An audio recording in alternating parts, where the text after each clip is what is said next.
যাতে ভগবানের চরণ বন্দনা করতে করতে হঠাৎ দেখতে পেলেন তার ডাক এসে গেছেন। পাশেই বসেছিলেন রচনা দেবী, স্বামীকে ডাকছে, স্বামী তুমি আর কোনো কথা বলছো না কেন? তুমি এই তো বেদের মন্ত্র উচ্চারণ করছিলে, আমি উলুধ্বনি করছিলাম, তুমি একটু আগে আরতি করছিলে, আমি শঙ্করধ্বনি করছিলাম, কি হয়েছে তোমার? ভগবান শ্রী বিষ্ণুর চরণে ঢলে পড়ল দেহটা, স্বামী। কিন্তু কে কথা বলবে? ভগবানের ডাক যদি একবার আসে, যেমন আমাদের আর পিছন পানে তাকানোর সময় হয় না। খাঁচা ছেড়ে চলে গেল প্রাণ পাখিটা। ব্রাহ্মণ পাড়া সবাইকে ডাকা হলো। সবাইকে ডেকে আনার পরে কাঁধে করে মরাটা নিয়ে সবটা নিয়ে চললো শ্মশান ঘাটে। ছোট্ট ছেলেটা সুদামা, বয়স তার মাত্র 8 বছর, তাকিয়ে রইল। মাতা রচনা দেবী ভগবানকে বলল, হে ভগবান, এই সংসার তো তুমি দিয়েছো, স্বামী তুমি দিয়েছিলে, তোমার কাছে চেয়েছিলাম একটা সন্তান, আর সেই সন্তানের বিনিময়ে তুমি আমার স্বামীটাকে কেড়ে নিলে। এ তুমি কি করলে দয়াময়? আমি তোমার কাছে তো এটা চাইনি। দাউ দাউ করে চিতা জ্বলে উঠল। মাতা রচনা দেবী মনে বড় আক্ষেপ। ছোট ছেলেটার হাত ধরে নিয়ে যখন গ্রামে গ্রামে ভিক্ষা করতে যায়, কেউ দেয় 1 মুঠো চাল, কেউ দেয় ডাল, আবার কেউ দেয় মুখ ভরা গালাগাল। ভগবানের উদ্দেশ্যে কেঁদে কেঁদে বলে, দয়াময়, তোমার চরণটা ধরে সারাটা জীবন আমি পড়েছিলাম। আমি ব্রাহ্মণ ঘরণী, সতী সাবিত্রী নারী, আমার ভাগ্যে তুমি এমন কষ্ট দিলে। ছোট্ট ছেলেটাকে হাত ধরে নিয়ে যায় আর বলে, কেন আড়ালে আড়ালে রবে গো, আড়ালে আড়ালে রবে গো, আড়ালে আড়ালে রবে, আর কত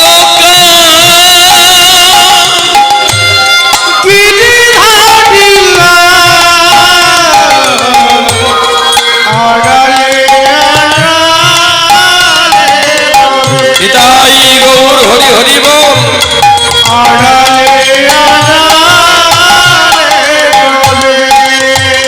ছোট্ট ছেলেটাকে হাত ধরে নিয়ে যায় মায়েরা। ওমা, যতদিন স্বামী বেঁচে থাকে ততদিন সেই স্বামীকে অনেক মায়েরা বেশি গুরুত্ব দেয় না। কিন্তু সিঁদুরটা যে কি বস্তু, স্বামীটা যে কি বস্তু, এ আছে যারা হরিনাম শুনতে এসেছেন, যারা স্বামীর চরণে প্রণাম করে এসেছেন বা স্বামীকে সঙ্গে করে এনেছেন, তাদের কীর্তন শোনাটা, তাদের ভজনটা কিন্তু আলাদা। প্রতি ধ্যান, প্রতি জ্ঞান, প্রতি চিন্তা মনে, প্রতি ছাড়া আমি যেন স্বামী হারা ফোনে। ছোট্ট ছেলেরা হাত ধরে নিয়ে এমন করে রাস্তা দিয়ে যায়। এদিকে ভগবান শ্রীকৃষ্ণচন্দ্র চিন্তা করেন। ভাগবত বলছেন, একাদশ সঙ্গে ব্রজের সঙ্গে, দ্বাদশ সঙ্গে মথুরা, ত্রয়োদশ সঙ্গে পাণ্ডব সেনা, 89 সন্ধ্যারকা। বৃন্দাবনের মাটিতে ভগবান হরি বল 11 বছর 10 মাস 26 দিন লীলা করেছিলেন। সেই ভগবান কোথায় চলে এলেন? সেই ভগবান মথুরায় চলে এলেন। আর মথুরায় এসে ভগবান বসুদেব দেবকীকে উদ্ধার করলেন, যারা কারাগারে বন্দী হয়েছিল। চানুর মুষ্টিকে বধ করলেন, কংসকে ধ্বংস করলেন। যদা যদা হি ধর্মস্য গ্লানির ভবতি ভারত, ভবতি ভারত অভ্যুত্থানম ধর্মস্য তদাত্মনং সৃজম্মহ, পরিত্রাণায় সাধনং বিনাশায় চ দুষ্কৃতম, ধর্ম সংস্থাপনার্থায় সম্ভবামি যুগে যুগে, সম্ভবামি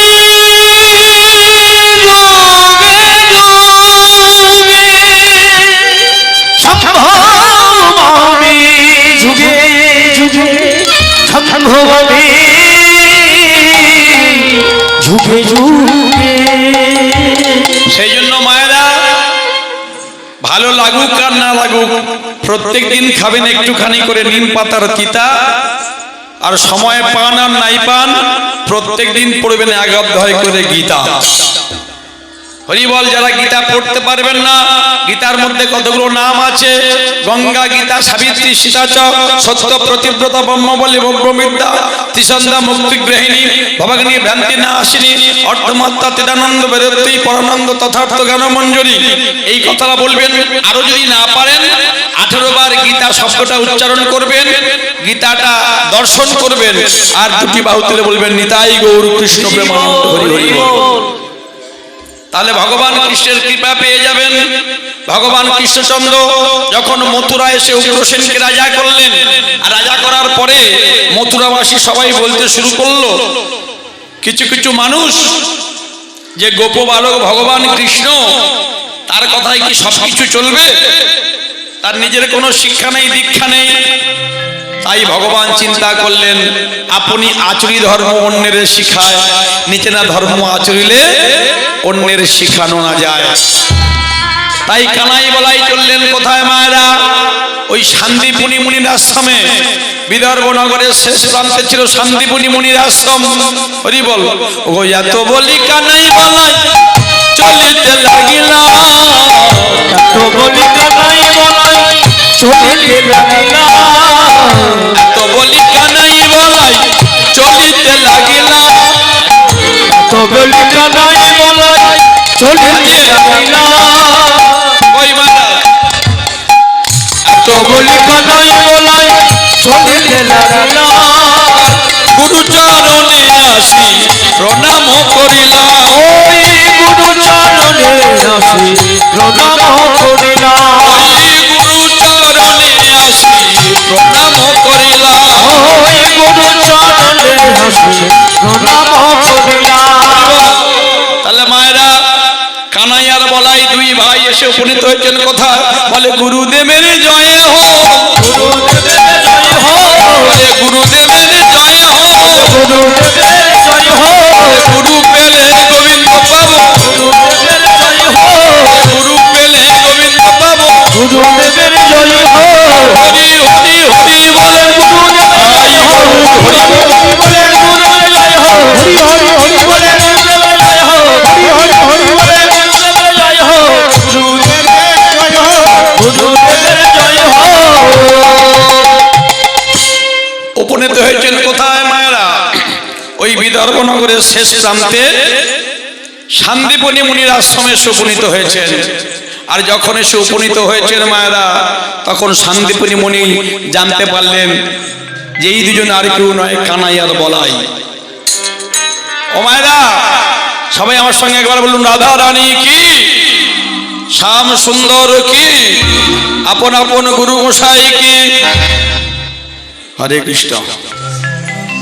গুরুদেবের চরণে উপনীত হয়ে প্রণাম করলেন। শান্তিপুনি মুনি বলছেন, সে কি কৃষ্ণ? তুমি জগৎগুরু গোবিন্দ আমি জানি, তুমি আমার চরণে হাত দিয়ে প্রণাম করলে আমার অপরাধ হবে না? বলল, গুরুদেব আমি ভগবান কৃষ্ণ হয়ে যদি আপনার চরণে হাত দিয়ে প্রণাম না করি, জগতের মানুষ কি শিখবে বলুন তো?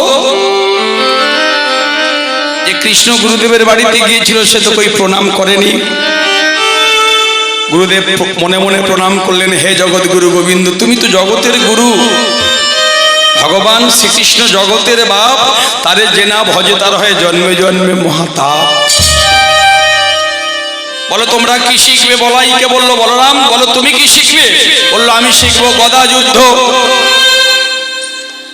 ভক্তমণ্ডলী, ভক্তিমতী মায়েরা, হতে পারি দিন তো নহি বরাহীন, আমরা হারবো না, হারবো না, তোমার মাটির একটু কণাও ছাড়বো না, আমরা হারবো না, হারবো না, তোমার মাটির একটু কণাও ছাড়বো না। আমরা আকাশ থেকে বজ্র হয়ে পড়তে জানি, তোমার ভয় নেই মা, আমরা প্রতিবাদ করতে জানি। মা ভাবনা কেন, আমরা তোমার প্রিয় শান্ত ছেলে, প্রভু শত্রু এলে অস্ত্র হাতে ধরতে জানি, তোমার ভয় নেই মায় আমরা প্রতিবাদ করতে জানি। তাই গৌর হরি হরি বল, মা গো ভাবনা কেন, মা গো ভাবনা কেন। কেন গানটা করা মায়েরা? এগুলো গান নয়, জ্ঞান।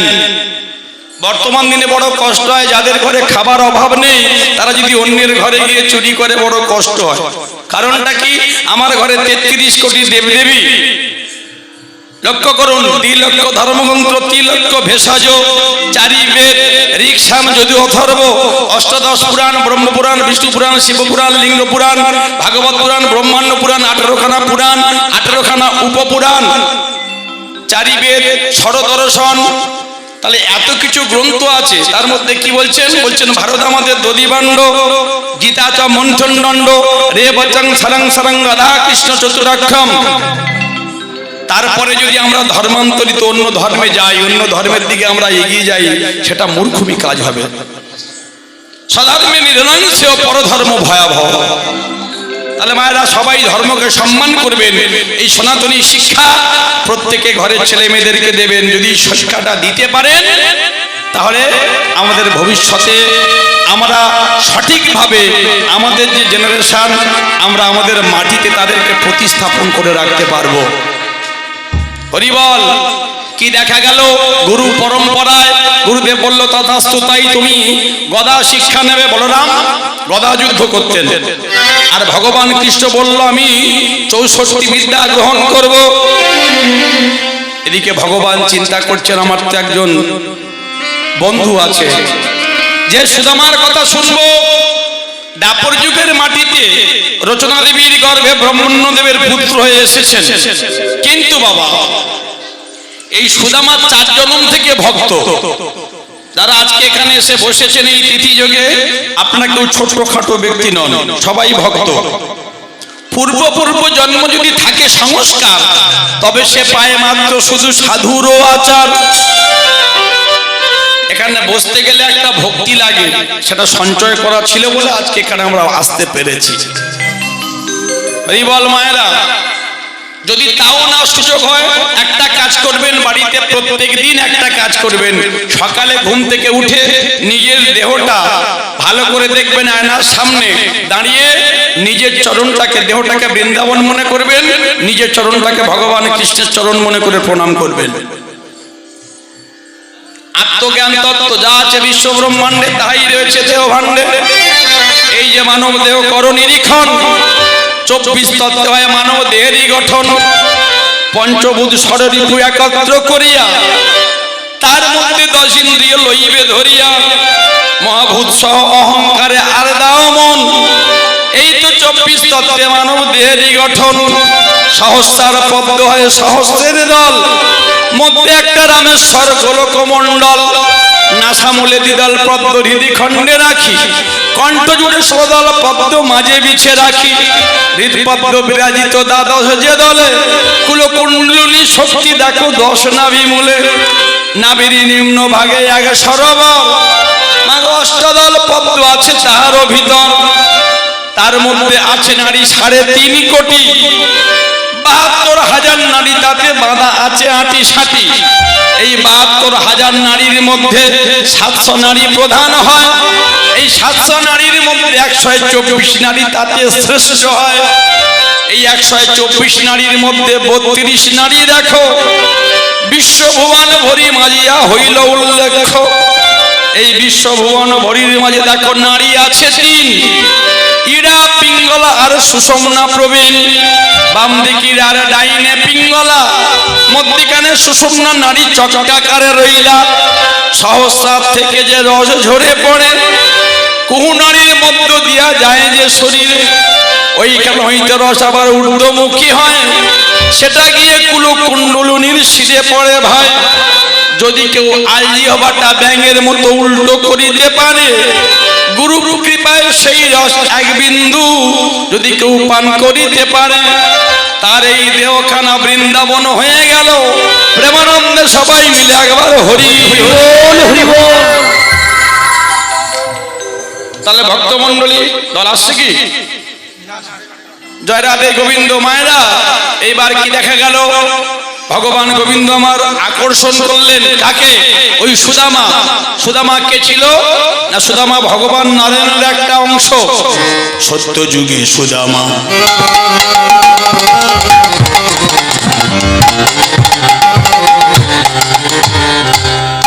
মালাকার ছিল, ত্রেতা যুগে দশরথ নন্দন ভরত সত্য যুগে সুদামা মালাকারে ছিল, ত্রেতা যুগে দশরথ পুত্র ভরত হইল। দাপরে ব্রহ্মণ্যদেবের ঘরে সুদামা নাম ধরিল। কলিযুগে সুন্দরানন্দ ঠাকুর হইল। সত্য যুগে সুদামা মালাকারে ছিল, ত্রেতা যুগে দশরথ পুত্র ভরত হইল। সে যে ভরত ছিল, ভরত ছিল, যে ভরত ছিল,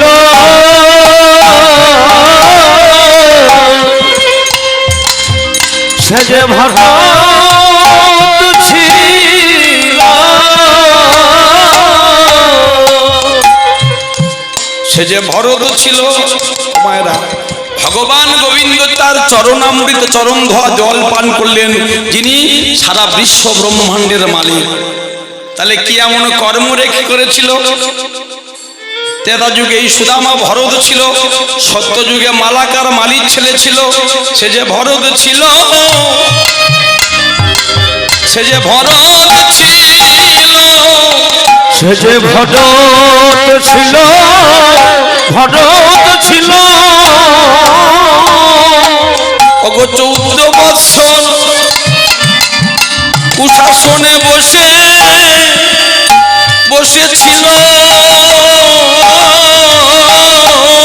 সে যে ভরত ছিল,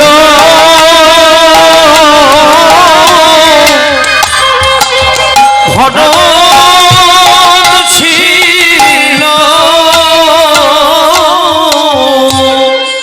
এই সুদামা লীলা শাসন করতে গেলে আপনাকে রামায়ণে একটু প্রবেশ করতে হবে। মায়েরা রাজা দশরথ কি শিক্ষা দিচ্ছেন দেখুন সনাতন ধর্মে। বর্তমান দিনে আমরা ভাই ভাইয়ে 1 বিঘা জমির জন্য 1 হাত জমির জন্য আমরা লাঠালাঠি করি, মামলা মকদ্দমা করি, ভাইকে জব্দ করতে গিয়ে বিধর্মীদের আমাদের ঘরের মধ্যে বসিয়ে রাখি। খবরদার এটা করবেন না। এই কীর্তন থেকে এই শিক্ষাটা আমরা নেব, এই সনাতনী শিক্ষা। বশিষ্ঠ মুনি বললেন, শোনো দশরথ, তুমি তোমার জ্যেষ্ঠ পুত্র রামচন্দ্রকে রাজা করো, সে যোগ্যবান পুরুষ। রাজা দশরথ ঘোষণা করে দিলেন। আর কৌশল্যা, কৈকেয়ী, সুমিত্রা সবাই সোনার হার নিয়ে সমস্ত দাস দাসী সবাইকে প্রত্যেকের গলায় পরিয়ে দিচ্ছে। কি আনন্দ! অযোধ্যার রাজা হবে রামচন্দ্র। আর সঙ্গে সঙ্গে কৈকেয়ী কি করলেন? একটা সোনার হার নিয়ে যখন তার দাসী, ছোটবেলাকার দাসী মন্থরার গলায় পরিয়ে দিয়েছে, আর পরানোর সঙ্গে সঙ্গে মন্থরা কি করলো? মন্থরা কথার মানে কি? যার মনটা হচ্ছে কুটিল, যার মনটা আবর্জনা পূর্ণ, সঙ্গে সঙ্গে হাতটা নিয়ে দূর করে ছেড়ে ফেলেছে। কৈকেয়ী বলল, কিরে মন্থরা, তুই তো আমার দাসী, আমায় কে কয় রাজা আমার বাবা, তুই আমার সঙ্গে সেখান থেকে এসেছিস, আজকে দুর্ব্যবহার করলি কেন? সৎ সঙ্গে স্বর্গবাস, অসৎ সঙ্গে বংশনাশ। জ্ঞান থাকতেও খবরদার মায়েরা বাবারা কেউ অসৎ সঙ্গ করবেন না। এবার মন্থরা পেঁচিয়ে পেঁচিয়ে বলছে, আমি তোমার দাসী, কালকে যখন রাম রাজা হবে, রামের রাজমাতা হবে, রামের মা কৌশল্যা হবে রাজমাতা। প্রথমে আমায় ডাকবে, বলবে এই মন্থরা একটু এসে তেল মাখিয়ে দিয়ে যা। তারপরে তোমায় ডেকে বলবে কইকেয়ী এক কিলি পান সেজে নিয়ে আয়, তো তোমার সহ্য হবে তো? কইকেয়ী মনে মনে চিন্তা করলো কথাটা খুব একটা খারাপ বলেনি, তাহলে কি করবে এখন? আগামীকাল মধ্যাহ্নে তো রামচন্দ্র রাজা হবে। বলল তুমি দুটো বর পাওনা আছে, চেয়ে নাও। দুটো বর কি কি? যেদিন সম্বরাসুরের সঙ্গে যুদ্ধ হয়েছিল, রাজা দশরথের দেহটা ক্ষত বিক্ষত হয়ে গিয়েছিল বাবা।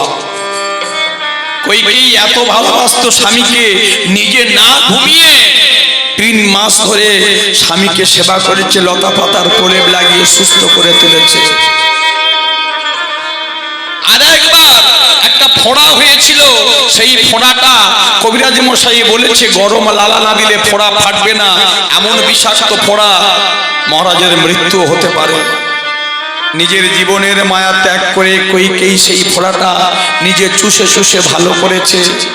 রাজা দশরথ বলেছিল বলো তুমি কি চাও কইকেয়ী? বললো আমি সিঁদুরটা একটু বেশি দিন পড়তে চাই।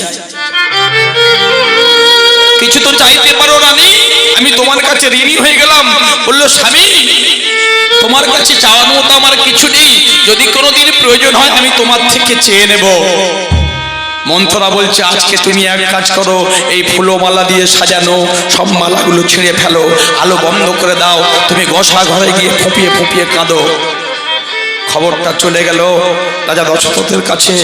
দশরথ ছুটতে ছুটতে এসে ডাকছে কইকেয়ী, কইকেয়ী, কইকেয়ী। আর একটুখানি রাত আছে, সকাল হলেই কৌশল্যার গর্ভ থেকে জন্ম নিয়েছে রাম, কিন্তু তুমি কইকেয়ী দিন রাত সেই রামকে বুকে করে নিয়ে ঘুরে তোমার সেই তোমার নয়নের মণি রাম রাজা হবে। তুমি কেন ঘরে তুমি ঘরের আলোগুলো কেন বন্ধ করে দিয়েছো? কইকেয়ী উত্তর দিচ্ছে মহারাজ আমি যে আপনার কাছে দুটো বর চাই, আজকে সেই বর চাও? বলো কি বর? প্রথম বরে আমার সন্তান ভরত রাজা যে হইবে, ভরত রাজা যে হইবে। দ্বিতীয় বরে রামচন্দ্র 14 বৎসর বনে সাজা পাইবে। 14 বছর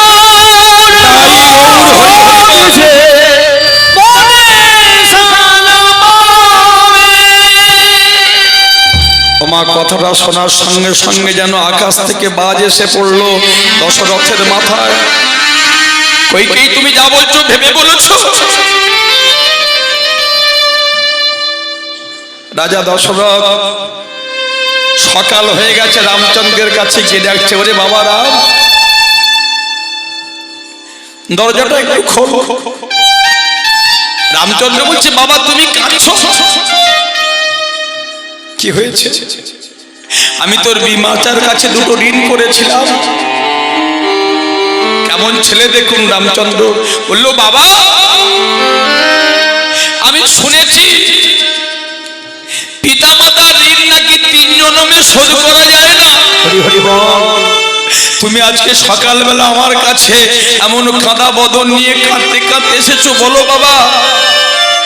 বললো বাবা রে তোর বিমাতা আমার কাছ থেকে দুটো বর নিয়েছে, তুই 14 বৎসরের জন্য বনে যাবি আর তার ছেলে ভরত রাজা হবে। রামচন্দ্র বলল বাবা পিতা স্বর্গ পিতা ধর্ম পিতা হি পরমন্ত পিতরি প্রীতিমাহ পন্নে প্রিয়ন্তে সর্ব দেবতা।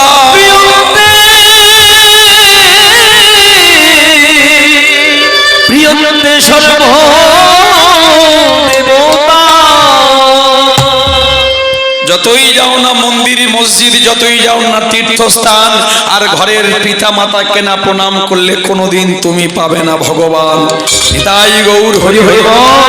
তোমার ঘরের ভগবান তো ঘরে বসে আছে, হরি বল। রামচন্দ্র পিতার চরণে প্রণাম করে বলল বাবা তোমাকে সুখ দিতে গিয়ে তুমি যে ক্ষত্রিয়, তোমার মুখের কথা তো কোনোদিন নড়বে না। তোমাকে সুখ দেওয়ার জন্য 14 বৎসর নয়, যদি 14 কোটি বৎসর বনবাসী হয়ে থাকতে হয়, আমি তোমার চরণ স্পর্শ করে প্রতিজ্ঞা করলাম, আমি তোমার জন্য 14 কোটি বৎসর বনে কাটাতে আমি রাজি আছি। নিতাই গৌর হরি হরি হরি। কি শিক্ষা জগৎকে দিলেন! প্রভু রামচন্দ্র চললেন, মা সীতা দেবী, লক্ষ্মণ ঠাকুর সবাই চললেন। পঞ্চবটী বনে এসে কুটির নির্মাণ করেছেন। খবরটা চলে গেল, মাতুল কুলে ছিল ভরত। ভরত সংবাদটা পেয়ে হন্তদন্ত এসে দেখলো অযোধ্যাপুরীর কি দুর্দশা। মায়ের কাছে গেল, মা আমার দাদাকে তুমি বনে পাঠিয়েছো, ওরে তুই রাজা হবি। বললো, মা এই কথা শোনার আগে তুমি কেন আমাকে বিষ খাইয়ে মেরে ফেললে না? ছুটতে ছুটতে গেল বাবার ঘরে। মৃত্যু শয্যায় রাজা দশরথ ছটফট করছে। এ কি করেছো বাবা? অন্যায় করেছো। জগতে যারা স্ত্রীর কথায় বস, তাদের কোনোদিন কোথাও হয় না যশ। ছুটতে ছুটতে গেল পঞ্চবটী বনে। পঞ্চবটী বনে গিয়ে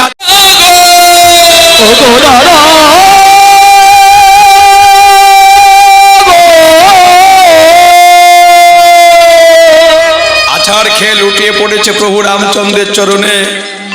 দাদা, বাবা তো মৃত্যুর শয্যায় এতক্ষণ মারা গেছে। বাবার অবর্তমানে জ্যেষ্ঠ দাদা হয় পিতৃতুল্য। তুমি ফিরেছো। আমার মা তো বলেছিল আমার ছেলে ভরত রাজা হবে আর রাম বনে যাবে। দাদা, আমি তো এখনো রাজা হইনি। তুমি চলো, ফিরে চলো, একটা বড় ফিরে চলো। রামচন্দ্র বলছে, ওরে ভরত, তোর মধ্যে এমন ভাই যদি জগতের প্রত্যেকটা ঘরে ঘরে হয়, তাহলে তো ভাই ভাই কোনোদিন আর বিবাদ হবে না রে। আমি পিতৃর সত্য পালনের জন্য এসেছি, আমি ফিরে যেতে পারবো না বাবাকে অপমান করে। ভরত বলছে, ও দাদা গো, দাদা গো, আমি জানি তুমি ফিরে যাবে না। তুমি ফিরে না গেলেও আমি তোমার কাছে একটি জিনিস প্রার্থনা করব। রামচন্দ্র বলছে, কি চাস বল, তুই যা চাইবি তাই দেব আমি। অযোধ্যার যে সোনার সিংহাসন, যে সিংহাসনে তোমার আসীন হওয়ার কথা ছিল, যদি জীবন থেকে আত্মাটা বেরিয়ে যায় দেহ থেকে, তবু ওই সিংহাসনে আমি বসতে পারবো না। তুমি যদি না যাবে, তোমার ওই চরণ যুগলের খড়মধুখানি তুমি আমার মাথায় তুলে দাও। তোমার ওই চরণের খড়মধুখানি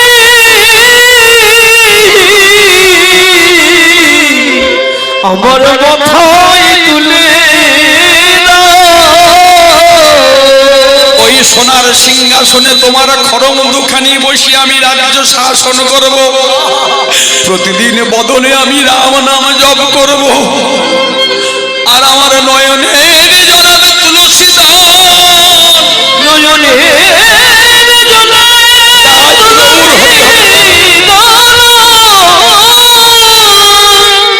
সেই ভক্তি চন্দন মিশায়ে, ভক্তি চন্দন মিশায়ে আমি কি করব জানো? কুশের আসনে বসে আমি 14 বৎসর পূজা করিব।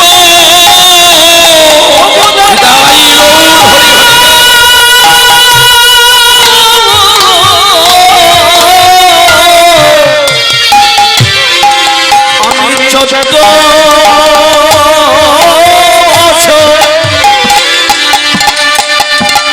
আমি পূজা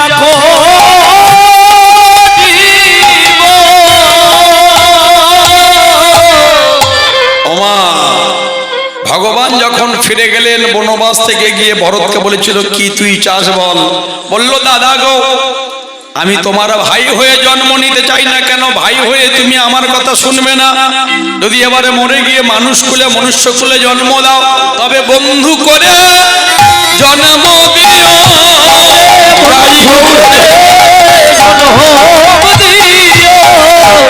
ওই সেই সুদামা বন্ধু এলো আর সুদামার মা রচনা দেবী কি করলেন, গুরুকুলে এসে হাজির হলেন আর গুরুদেবের চরণে এসে প্রণাম করলেন।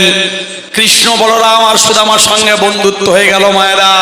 এমন করে গুরু, যিনি গুরুমা ছিলেন, তিনি বললেন, সুমুখে দেখবি বললেন, ওরে বাবা, আমার বাড়িতে তো রন্ধনের কাষ্ট শেষ হয়ে গেছে, তা তোরা একটু কাষ্ট এনে দিবি। একদিন কাষ্ট আনতে গিয়েছে বাবা, আর গিয়ে কি দেখা গেল, বনের পথে মায়েরা। আর যখন বৃন্দাবনে ভগবান যেত, বনের পথে নাচতে নাচতে যেত, গাইতে গাইতে যেত। বলুন রাধারানী কি, শ্যাম সুন্দর হরিবল ভক্তমণ্ডলী ভক্তিমতী মায়েরা। তাহলে আজকে এই কলিযুগের মাটিতে এই চিড়ের প্রসাদ আমাদের সেবা করি আমরা, তাহলে চিড়েটা কে দিয়েছিলেন? ভগবান কৃষ্ণচন্দ্র, তিনি দ্বারকার রাজা হয়েছিলেন। আর এই সুদামা তার মা গত হওয়ার পরে এই সুদামা বিবাহ করেছিল, নাম তার বসুন্ধরা, তার স্ত্রীর নাম। ঘটনাটা আপনারা সবাই জানেন, কিন্তু আসল তত্ত্বটা কি, ওই ভরতের ঋণ শোধ করার জন্য ভগবান কৃষ্ণ যেদিন তিনি দ্বারকায় গিয়ে উপস্থিত হলেন, কতগুলো ভিজে চিড়ে নিয়ে বাবা, আর সেই ভিজে চিড়েটা নিয়ে ভগবানকে দিয়েছিলেন। আর সেই ভগবানকে দিয়েছিলেন বলে ভগবান সেই ভিজে চিড়েটা ভক্তি মিশ্রিত বলে সেবা করেছিল। লক্ষ্মী সেবা করেছিল, মাতা লক্ষ্মী, রুক্মিণী, সত্যভামা। আর কে? নারদ সেবা করেছিল। নারদ সেবা করে সেই প্রসাদটা দিয়েছিল কাকে? বাবা মহাদেবকে, মা বিমলাকে। ভক্তমণ্ডলী ভক্তিমতী মায়েরা, আজকে সেই ভক্ত আর ভগবানের মিলন আমরা রাখবো।